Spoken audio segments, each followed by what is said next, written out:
I think broadly speaking, hardest thing for me with writing is taking the advice that I give to students, which is really good advice. And it's things like, every first draft is perfect because all a first draft has to do is exist.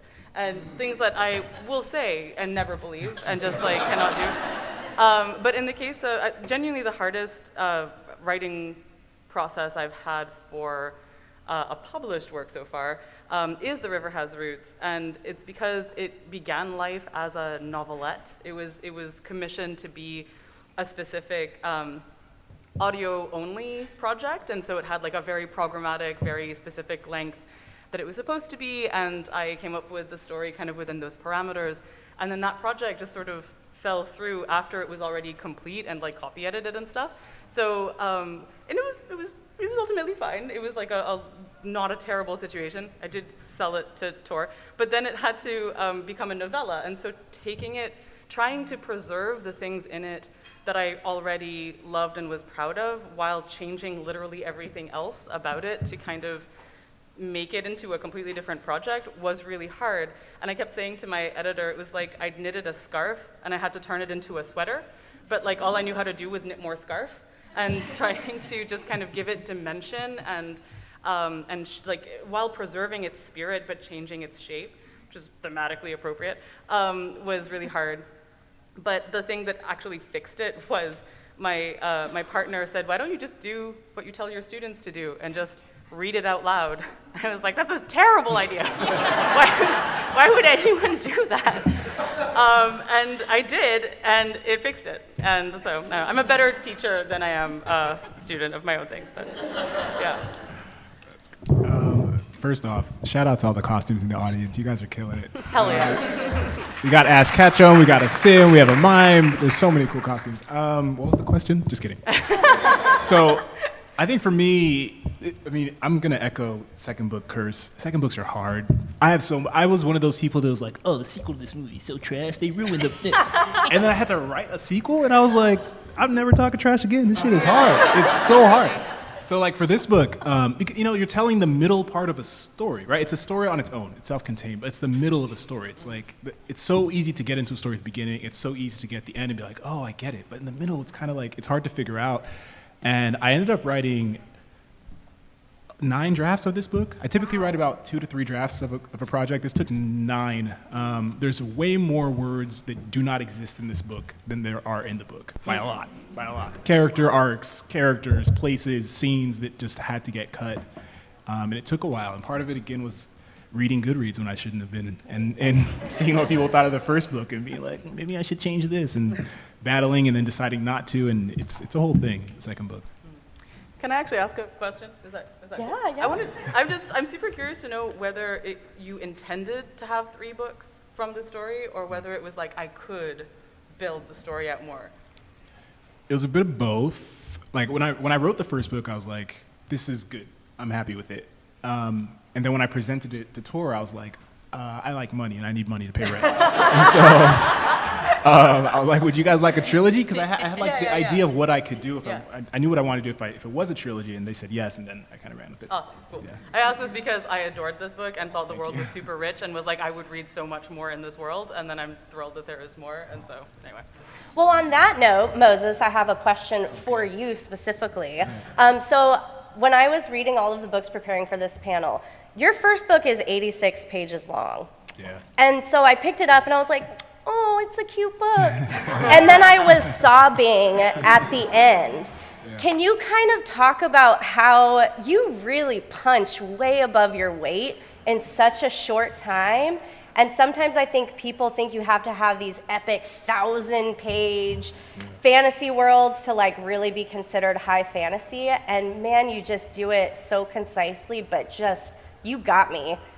Nice, thank you. Yeah, how was that creative process? I grew up on Robert Jordan, Robin Hobb, Margaret Weiss and Tracy Hickman, George R. R. Martin. I grew up on big epic fantasy, so when I always thought I'd be that kind of writer, and then I don't have enough time to write. Honestly, I don't have enough time to read those. I'm way behind on my Sanderson. There's so many books I want to read that I don't have. I'm seeing a lot of nods. We're all behind on our Sanderson. And so when I Man sat literally down, writes books faster than I can read a book. honestly, so, yeah. it's crazy. So with this, I mean, part of it is when a project comes to me, it comes in the size that it is. Like I think for novels, I always think of it as like a novel is a roller coaster, right? You're gonna go up, you're gonna go down, you're gonna have turns and flips and whatever. With a novella, I think of it as like you have a little bit of time going up and then you have the drop and that's about it. And so there's an emotional aspect of novella that I wanted to capture very specifically, whereas a novel, I expect to have all kinds of range of emotions. So I'm glad it worked. Thanks. Oh, it worked. If you haven't read his trilogy, man, the first book made me weep unexpectedly, so you got me. Raise your hand if you've ever been victimized by one of these authors. Okay, so another theme that I kind of got, you all have a very similar like haunting element where I feel like when we're reading your stories, it's almost like we're sitting around a campfire like telling ghost stories or legends. Like they all kind of have that haunting folklore.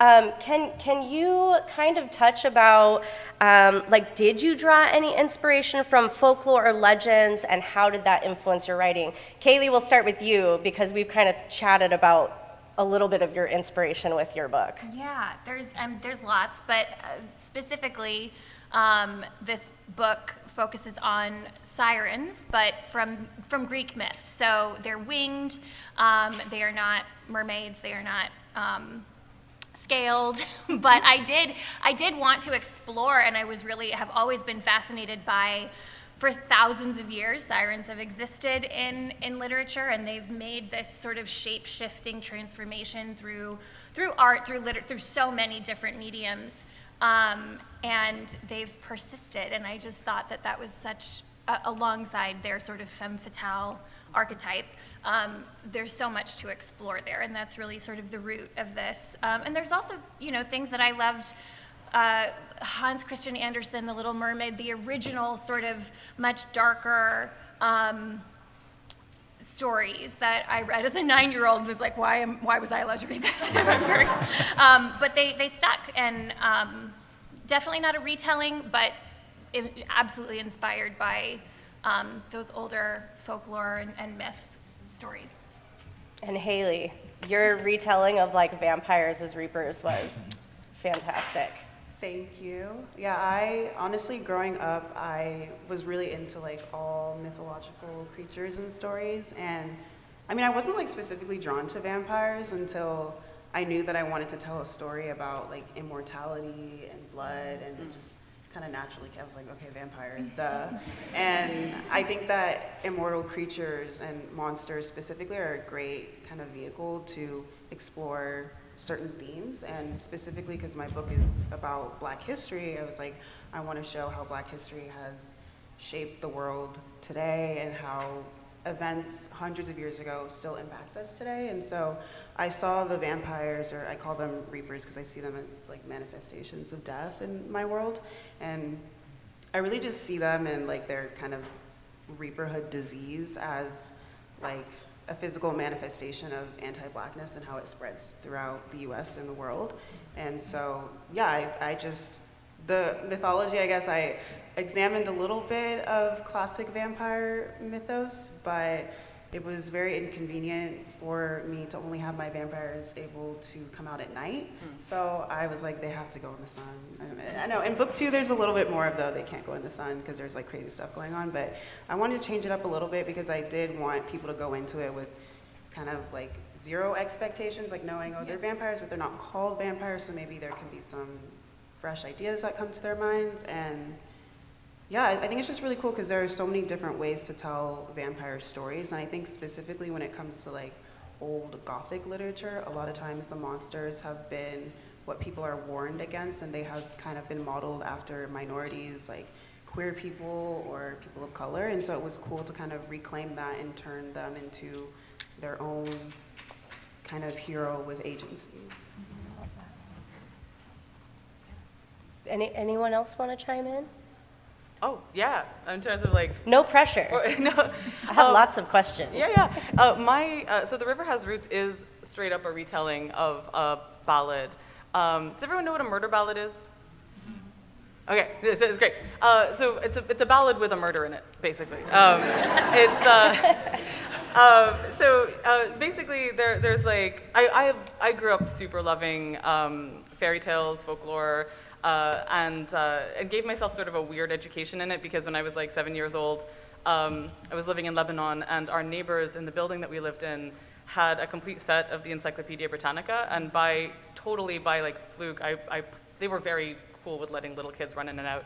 And I just like pulled the M volume down and happened upon the mythology entry.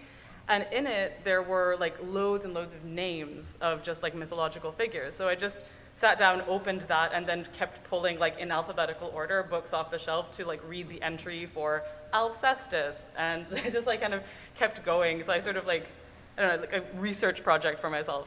And I just read so much of it.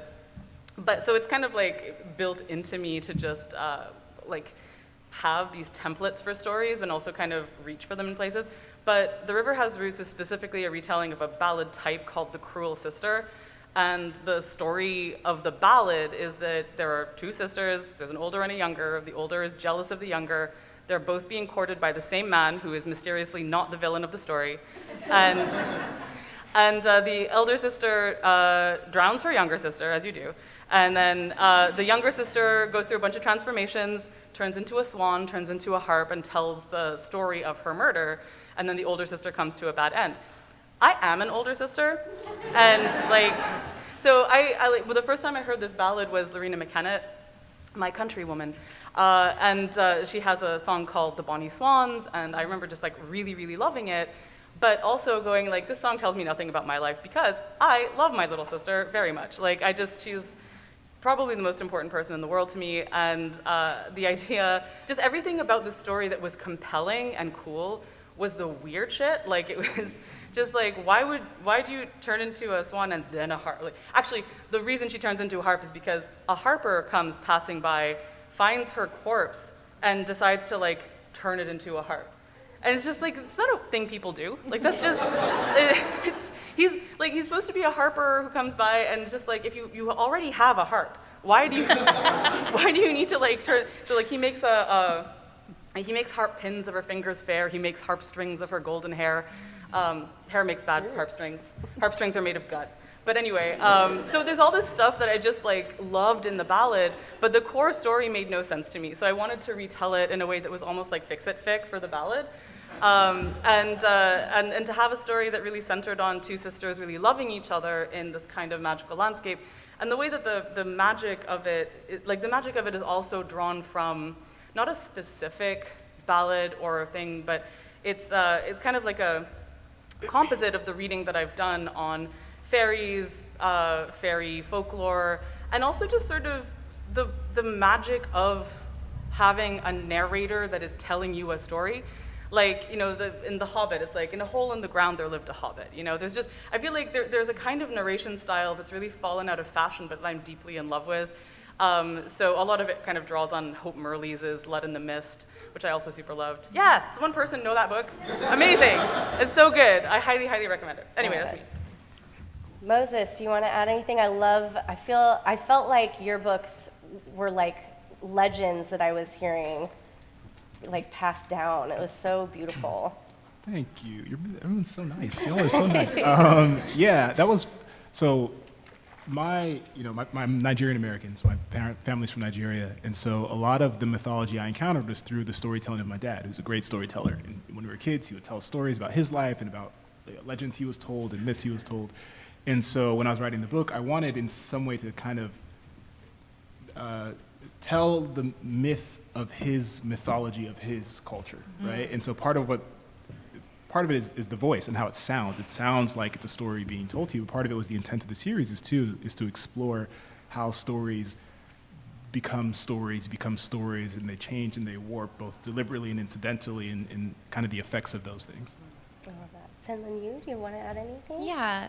So when I was working on Alchemised, one of the things that I read was SPQR by Mary Beard. And one of the things that I took from that I thought was super interesting is how she writes about the way the Romans mythologized themselves on the basis of their founding story, which was made up, but because the story of Romulus and Remus was their founding story, they used the qualities of these mythical characters to define what it meant to be Roman.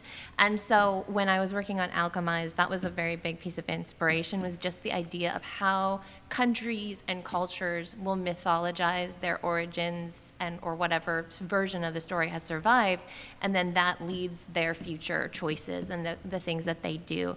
And so kind of interweaving that with like religious elements, because one of my favorite historians is Durant, and he talks about how civilizations often are formed through a religion where you have all these people that have these shared beliefs, these shared morals, these shared rituals, and that's what first initially starts as like civilization building. And then as time progresses, as science emerges, the religion has gotten really like cemented into the culture, and a lot of people rely on that as a source of power. And so as things like science and stuff begin to contradict that, there becomes this tension, this cultural tension that begins to fracture things. And so those different ideas were really interesting, and something that I had in mind a lot when I was writing, wanting to capture that whole idea of self-mythology and how that drives future generations. And then because Alchemized is a Gothic fantasy, Gothic literature often really leans into the idea of all of these family secrets and the past sort of rising up and consuming characters. And so being able to lean into the whole idea of like, when you have this mythology and you believe who you are, your decisions are based on these stories that were made up, and you feel beholden to them when the time comes, when the time runs out and the truth begins to emerge, a lot of the times the characters are just end up consumed by the lies that they're kind of like their whole world is kind of built on. I love that. So I have a follow-up question for you. I feel like most of us are probably fans of your fan fiction that you've written. Manacled changed my brain chemistry, so good job. And you have very dedicated fans, and they're gonna follow you through this publication journey, I'm sure of it. But can you kind of talk about your writing and your world building changed on this road to being traditionally published? What can we kind of expect from Alchemized? Is it going to have, you mentioned that Gothic word, is it going to kind of carry those themes through? What can you tell us? Yeah, so when I started trying to conceptualize if this was even possible, for me, the thing that I wanted to take from Manacled was the themes. And rather than being like, oh, these specific characters or these specific plot beats, like those things were more... those things I was more flexible about changing, altering, removing entirely. But thematically, like I wanted like the heart of the story to be what was my biggest priority. And so that was actually really liberating, because that let me kind of like burrow down directly into the themes and elements of the story that I was the most passionate about, that I feel like is the reason why the story has resonated with people the way that it has. And by leaning into those, I was able to kind of change what color the curtains were, or if there even were curtains and things like that, because like the soul of the story was always my priority. I love that. I'm so excited. Alchemized was the only book that I couldn't get my grubby little hands on before this panel, so I'm very excited to read about it. Okay, a fun question, rapid fire for you guys, and then I'll open it up for some audience questions, so get your questions ready. We're talking about building these worlds and a course of realms. If your book had a scent, like a perfume or a candle, that we could potentially go out and buy and burn in our house, what scent would your book have? Whoever wants to go. Sea salt and freesia. It's a good candle. That's so good. Good candle. Probably blood, metal, and herbs. I love it. I love it. Ooh, Gothic. You know that smell of like river mud specifically when like it's river mud, but like the sun is hitting it, and it's a good smell, but also kind of a messy smell. Yes. That and some sort of like dried herb like sage and baking bread. There's a plant my book takes place in a really big empty desert. But there's a plant in it called the palm of Aya, and it's based on the like resurrection plant. It's one of those plants that it like shrivels up kind of for quite a while, and then if you add a little water, it can come back into bloom. So it'd probably smell like that, shriveled. Yeah, I love that. I love how everyone's thinking of like actual things that people can go out and acquire themselves, and I was like, Baccarat Rouge? I don't know. But yeah, I guess I'll say blood because my book is very bloodthirsty. Full of Hell yeah. vampires. Okay, so go out and buy your blood candles and burn them when you read their books. Perfect. Okay, we'll take a few questions now. Who has a question for our authors right here in the front? What gets you guys out of your writer's block? What gets them out of their writer's block?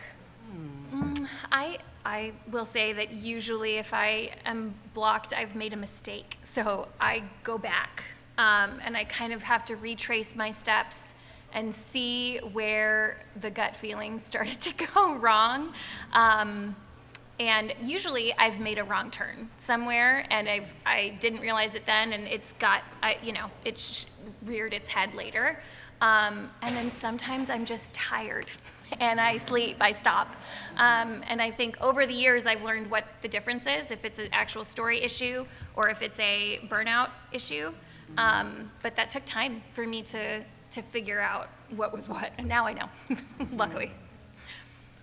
I think for me, if I hit a wall and I'm writing like a dialogue heavy scene, it's usually that I've gone astray somewhere with the characters, and so I have to step back and kind of reevaluate. I'm not much of a, like, these characters are real people and they do what they want. For me, characters are very much like they have a function within a piece of art. They are supposed to represent this particular thing. And so when I hit a wall during a dialogue scene, it's often that I have done something with the character, I haven't developed them in the right way, and so I need to like step back and reevaluate their motives. I tend to think of a dialogue scene as like a Venn diagram in which two characters both have very large circles of things that they're referencing or things that are informing the experience, but there's only like a little bit of overlap between the two of them. And so there's a lot of space for one character to be communicating something that the other character is not picking up on. And I want it to be written in a way where the readers can, maybe in retrospect, maybe not in the moment itself, but later on they begin to realize like all of the extra context in those scenes. If it's not a dialogue scene, for me it usually is that I need to go and do more research on whatever thing I'm writing about, because I like to create like a primordial ooze pool of knowledge, and then I can just draw different elements from it as I'm writing. And if I find that my pool has grown shallow, then when I need something to plug in and I don't have it, it's usually I need to go read another book and I'll find the thing that I was missing. Definitely, I'm going to echo that. I have two answers to this. One is like the writerly, and one is kind of the real answer. I agree with that heavily, where writing, I think I had to figure out what writing was for me. And when I realized that for me, writing is my retreat from the world to examine the world, it helped me avoid writer's block. I realized I need to go out and consume the world and then be an introvert and hide from the world and then write. So sometimes if I don't have anything to write about, I'm like, I need to go out and experience things or read things or engage with the world in some way, and then I'll have more to write about. The other answer is deadlines. Yeah. It's real. I have so much admiration for people for whom deadlines make them write instead of the opposite. Which is not, anyway, I feel like there's a question I have for the question, which is, writer's block can mean so many things, and it's like there's a way of being stuck on a project, I think, which is, I feel like, broadly what we've been talking about. And then there's the kind of broader question of, like, if you've just stopped writing, and you kind of, and it's just a sort of weird thing of like, mysteriously, it's been 4 years since I have written anything new. Why is that? Then there's kind of like a deeper undergirding of like, maybe there's something to ask about, like, where is there room for you to write in your life and stuff? And for that, that can be like just a big existential question that we don't need to get into here. But who could say? But I think that a thing that I can get hung up on sometimes is feeling like I can't write unless like the conditions are perfect in some way. As an Like you're overall- burning your blood candles? Sorry? Yeah. Like you're burning your blood candles? They're burning the blood candles, just there's a kind of like, ooh, I would love it if my surfaces that I was looking at around me were clean, or things like that. If you find yourself having that situation, consider looking into whether you have ADHD and see if that helps. But generally, I think that anything that can help me cheat into just writing without thinking about that has been weirdly helpful. So sometimes it has been like, oh, what if I literally was writing on my phone? A thing which I don't do broadly, like for actual projects and stuff. But sometimes it's just like, what if I just did though? What if like in my phone, while I'm lying down on this couch being miserable that I'm not writing, I just started like writing something. And usually the writing something is enough to just sort of like get past whatever tiny block is there. The other thing I kind of, just to go back to things I say to students to do, there's, in that kind of framework of tricking yourself into just writing, there's this exercise that I tell people to do sometimes, which is to kind of activate night brain, which is like genuinely put yourself like in a kind of darker room and just try to write automatically by hand. Like give yourself a prompt that is something like reading a poem out loud and then just writing something completely unthought about in response to it. Just like, and give yourself like a set time of writing for 5 minutes or something. And sometimes what happens in that space can be really weird and generative and give you like small paths to pursue into other things and can, yeah, help. Hayley, do you have anything you want to add? Yeah, I mean, I was just going to say I really relate to all of you in your answers. I mean, it depends on what's causing the block. For me, if it's something in the story, whether it's structural, plot-wise, or character-wise, if I notice a problem, I can't let it go. I don't know if it's like the OCD in me and my rumination, but I will sit there for hours just trying to like redo everything or like re-plot everything because I can't find a problem and then leave it. Like I can't walk away knowing it's unresolved, and it's not very healthy of me, but I'm trying to learn how to be okay with writing something that might not be perfect, that might not be the answer, because it could still lead me to the answer in some way. Like a lot of times I might not know exactly what I'm doing, but if I write that first draft, it'll give me a lot more information and kind of bring me closer to where I need my final product to go. And then if I'm just burnt out, if my creative well is not filled, then I just need to take a break and, you know, engage in other media, whether it's like TV shows, movies, music, I don't know, go to a museum, look at art or anything. Read nonfiction or poetry. It's really helpful to just step away and do whatever. There's not a lot of things that a nap and a snack won't fix in life.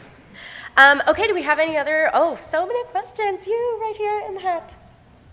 Thank you guys so much for being here. I noticed that most of you kind of briefly commented on this, but what role, especially as a fantasy writer, what role does social commentary play in your work? Do you actively think about it as you're writing? I suppose not. Or is it something that as you're creating that ninth draft, that you come back and you start to revisit some of the things that you yourself as a writer want to come to? Oh yeah, for me it's foundational in the creation of the story itself. And specifically for mine, my story is a exploration of my mixed race, and that is like the very foundational root of the themes and the characters. And so perhaps I'm not thinking about social commentary when I'm writing the words, but it is what I've built everything that I'm working on. And that's how every book that I have written or will write is absolutely political, exploring all of those big, important things. That's what books, in my opinion, are supposed to do. Yeah, completely agree. My problem is I don't know when or how to shut up, so I'll have an idea in my head and I'll immediately have a thesis that I want all my characters to be answering and my story to be answering as the book goes, and then sometimes my editors will be like, hey, you're being like a little bit too preachy, like maybe relax a little bit, and I'm like, yeah, I know, like the reader needs to come up with their own ideas, I know, but like I really have something I want to say, it's really hard for me to dial it down sometimes, so I'm like trying to do some nonfiction essay writing to kind of like calm my stories down a bit, But yeah, it's really important for me, especially as I'm writing about queer Black characters. I mean, this Ravenous Fate is about the Harlem Renaissance, which is a huge period for Black people, and I really wanted that to come through, like all the cultural relevance, and especially when it comes to Black history, so much of it has been erased or discarded, and I really wanted people to be able to read it and feel seen and heard, and to also be able to learn from the words. For me, there's a lot of stuff that absolutely has, I mean, I sort of feel like you don't, there's no such thing as not having social commentary. Like even if you're not saying something, the fact that you're not saying something is an engagement with it. And this is like broadly what people mean when they say that, you know, all art is political. You can't escape that. And I very specifically can't escape it in the sense that sometimes I think that I'm writing a story that is about sisters in a sort of fantasy 17th century England, but I'm writing it and revising it while there's a genocide happening in Palestine, and so I'm listening to a lot of Palestinian music, and suddenly the song that the sisters sing in the book is explicitly a Palestinian folk song that was used to encode secret messages, to speak to imprisoned family members and stuff like that. And it becomes, you know, like things that kind of make their way in because of the inability to not say things, like things that kind of just have to push up out of you like a scream, that end up in the book, I think end up being the parts of it that are that move things the most for me. So, I mean, as a consequence of that happening, my sister and I actually sing that song on the audiobook of the book. Like we play music on it as well and stuff. And there's just, like, it's a kind of thing where it's not an explicit saying, except in my acknowledgements, which are very explicit about a lot of things. Like, it's not necessarily about saying explicitly the things that, like, would be legible to us in this moment, but about kind of pouring into it all of the things that I am constantly thinking and feeling. That to me is just an inescapable part of making art. Yeah. That's so cool that you and your sister are on the audiobook. That's really sick. For me, yeah, I'm gonna echo everyone else. It's foundational, I think. So much of why I sit down to write a story is, some people called it like the moral argument of the story, is that I have something I can't figure out, and writing is my attempt to grapple with it. And I don't typically come to an answer, but it's me wrestling with this thing. And so the way the magic works in the story is going to be an aspect of wrestling with that. The setting of it, the characters, the social hierarchies, the societies, like everything is in some way me grappling with this thing in different forms. So it really comes from in the beginning. Yeah, I mean, I would echo what everybody else is saying. For me, when I write, I think that fantasy and science fiction are particularly genres where you can more specifically be political, or you can comment on something in a way that sort of gets around people's initial skepticism. Because if you were writing a real world story and you say this is about this specific religion or this specific country or this specific Supreme Court's decision or any of those types of things, like that's sort of like there's an immediate barrier to that person of what side they're on. They will either be like, oh, now my hackles are up, now my guard is up on whatever thing you're going to say after that. Whereas when you're writing within the context of fantasy or sci-fi, where it's a different world, there is this freedom to show parallels and highlight things that people, if they were named the real world things, that they would have a reaction, they would have, and they would be less open to even considering that idea. Whereas through something that's fantastical or something like that, people are more willing to go along for the ride and then experience like a degree of empathy or seeing a different side of things than they probably would have if they were reading like nonfiction or real world fiction.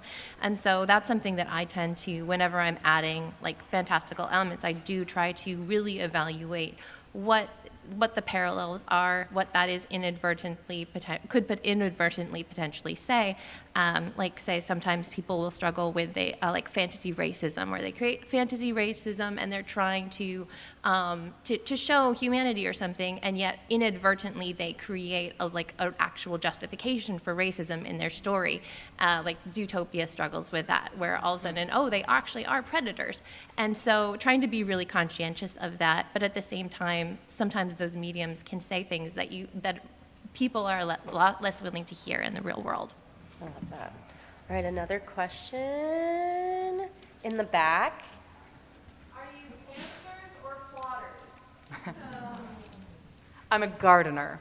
Oh, That's yes. always my answer to that. That's Yeah, not to be facetious about it, but like that's one way people say it is pantser or plotter. I personally really like it when people characterize it as like gardener or architect, partly because it kind of gets at the same sort of like how much do you plan, how much do you let surprise you thing, but it just... Sowing seeds. Yeah. I just don't like saying pantser. It just sounds like someone's taking your pants down. I don't know. That's Moses, what about you? Yeah, you can go to jail for being a pantser. Don't do that. I like the gardener architect dichotomy. I think I wish I were an architect. Like a lot of my favorite writers are architects, and I'm not. I think I'm a gardener. I'm a full plotter because I can't write without knowing every little thing that I need to do next. It stresses me out. I think I am somewhere in between. I frame out the garden, and then I go in and let the seeds grow. I also kind of liken it to once the garden is framed, like I'm carrying a lantern, and I can see maybe 3 chapters ahead, and those are going to be detailed and plotted, and then it's darkness. So as we get there, it reveals itself. Yeah, I think I'm a bit of a hybrid, because I usually will like do a very general plot for the overall story, and then I will go and I will use that as a reference point of like what I need to go research, what I need to be more knowledgeable before I really start writing, and that will really help me figure out like how I want to integrate that in the story, and then the story will often change in a lot of ways in response to that. And so it evolves, but then again, it kind of like then resettles into something that's pretty concrete where I know exactly where I'm going with it. I love it. There was one question over here. Yes. The blood candle reference is very like Night Vale. Love that. Uh-huh. Question for Amal to kind of turn around something you asked Moses, which was, hey, you built this wonderful world. Are we going to see more of that? Hey, you built this wonderful world. Are we going to see more of that? But thank you, that's so nice. So I did so much more world building for this than I have for anything else, and almost none of it is on the page. So, which was a real problem for my editor at one point. She was like, I don't understand why this thing is happening. And I was like, oh, that's obviously because of X, Y, and Z, which I now realize I didn't put in here. So so I did a lot of world building for it. There's a lot of stuff about the magic and the engine of the magic and the way that Arcadia works and stuff that is barely touched on because I just wanted to focus on the sisters here. So I have 2 novels I have to write in my contract at some point in the next 3 years. And one of them I am seriously considering having be in this world, but like 100 years later in a more sort of industrially revolution-y moment. So potentially is the answer. I sure would like to. I really feel like there is more in this world to explore. Yes, please do. Thank you. Please do. So nice. It sounds like we just got a glimpse, which Yeah. is just Yeah. super lovely. Thank you. Thank you so much. Yeah, there's a lot. I mean, the one other thing I'll say about it is that I am ABD in that I wrote a dissertation about like fairies and national identity in Britain and stuff. So there's like a teeming enormousness of stuff that is just fueling the stuff in here that is very small. So I would like to use that more. So yeah, thank you. Okay, The best way to get an author, real quick, the best way to get an author to write more in that world is to bully all of your friends into buying her book, and then you get more. And they'll want it. Yep. Thanks. Good advice. I love it. Okay, last rapid fire question for our authors here, because we are all fantasy readers. We have read many books. What is your favorite fantasy trope, and what one would you love to go away forever? Boy. Oh, this isn't going to be rapid fire. It's not gonna be rapid fire. Do you know what's terrible? Like You have 2 minutes. yeah. I swear Christina Orlando asked me this question last night at the tour party for the website, and I can't even remember what I said. And I was like, least favorite and most favorite Yes. trope. I'm stymied by the fact that I don't know what trope means anymore. It come to mean so many things. It has expanded for sure. Yeah, yeah. Okay, I think my least favorite trope is fantasy racism, I think. Yeah. I think that should just go away forever. I think my most favorite... Oh, I remember what I said last night. I don't know if it's still true, but last night what I said was, you can talk to the dead and the dead talk back. So, yeah. Yes. How I about love you that. others? Kind of along a similar vein, I love when the dead comes back wrong. Yes. Or like the dead haunts the narrative, even though they've been gone long before the story started. Also hate fantasy racism. We can get rid of that. Yeah. I will echo fantasy racism is my least, it can go away. I write romance into my stories, and so I will pick a romance trope, and enemies to lovers, or that it's the best. There's the tension that you get from that is unmatched in my opinion. Oh gosh, I do love enemies to lovers, but I don't like it as an advertising trope because I feel like I don't no like one should advertising know tropes at all, that yeah. no one advertising should know that they're gonna go to lovers.